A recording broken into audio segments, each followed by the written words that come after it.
Shalom, Bapak Ibu yang dikasihi oleh Tuhan kita Yesus Kristus. Hari ini hari Minggu, 20 Juli 2025. Mana Sorgawi kembali berjumpa dengan Bapak Ibu Saudara dengan renungan yang berjudul Kasih Karunia. Mari kita membaca firman Tuhan 1 Korintus 15 ayat 9-10. Karena aku adalah yang paling hina dari semua rasul, bahkan tidak layak disebut rasul. Sebab aku telah menganiaya jemaat Allah. Tetapi karena kasih karunia Allah, aku adalah sebagaimana aku ada sekarang. Dan kasih karunia yang dianugerahkannya kepadaku tidak sia-sia.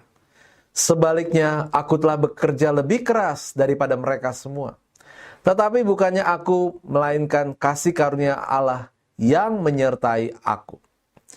Sebagai orang Kristen, tentu kita sudah familiar dengan kata kasih karunia. Bahkan sudah paham definisinya. Jika ditanya, kita akan menjawab kasih karunia adalah pemberian Tuhan yang tidak layak kita terima. Tentu saja pengertian ini benar adanya. Kita memang tidak pernah layak untuk menerima keselamatan dari Tuhan. Tetapi seorang penafsir Alkitab melihat suatu definisi kasih karunia yang lebih radikal dari yang selama ini kita pahami. Kasih karunia bukan sekedar pemberian seseorang pada pengemis di jalanan yang dijumpainya, melainkan pemberian seseorang kepada seorang pembunuh yang membunuh anak orang itu. Definisi radikal ini bisa kita jumpai dari pengakuan Paulus kepada jemaat Korintus. Dalam menggambarkan dirinya, Paulus mengatakan bahwa ia adalah yang paling hina dari para rasul dan tidak layak disebut sebagai rasul. Namun Paulus tidak berhenti pada ketidaklayakan dirinya semata. Ia menjelaskan lebih jauh bahwa ia adalah seorang penganiaya jemaat Tuhan.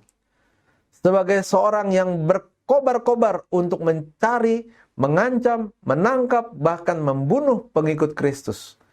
Terdapat dalam Kisah Para Rasul 9 ayat 1 dan 2. Paulus adalah orang yang sangat layak menerima murka dan hukuman dari Tuhan. Dari sinilah kita mendapatkan sebuah definisi yang lebih lengkap tentang kasih karunia. Kasih karunia adalah pemberian Tuhan yang bukan saja kita tidak layak menerimanya, justru kepada kita yang selayaknya dihukum oleh Tuhan. Selanjutnya, Paulus menjelaskan apa yang dilakukan oleh kasih karunia kepada dirinya.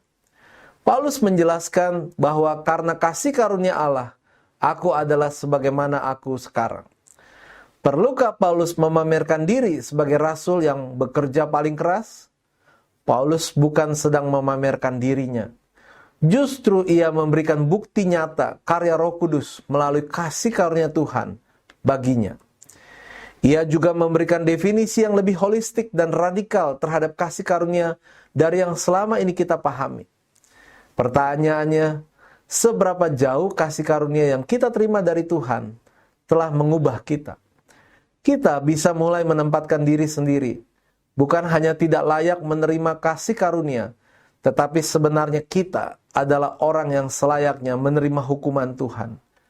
Dari perspektif ini, kita bisa memahami betapa agung kasih dan pengampunan Tuhan bagi kita. Lalu relakan diri kita untuk dipimpin oleh Roh Kudus, berkarya dalam hati kita untuk terus memperbaharuinya, agar semakin serupa dengan Kristus, baik dalam karakter dan pengenalan kepada dirinya.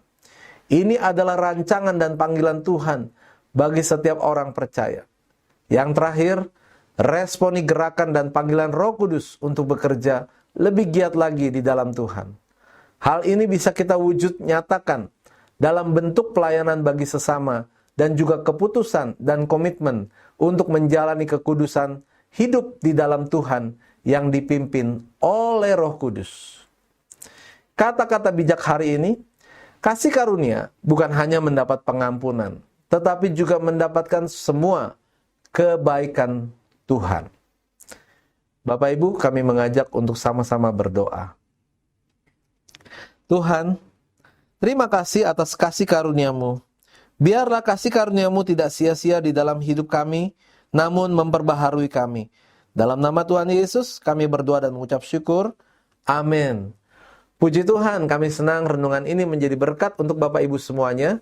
Tuhan Yesus memberkati.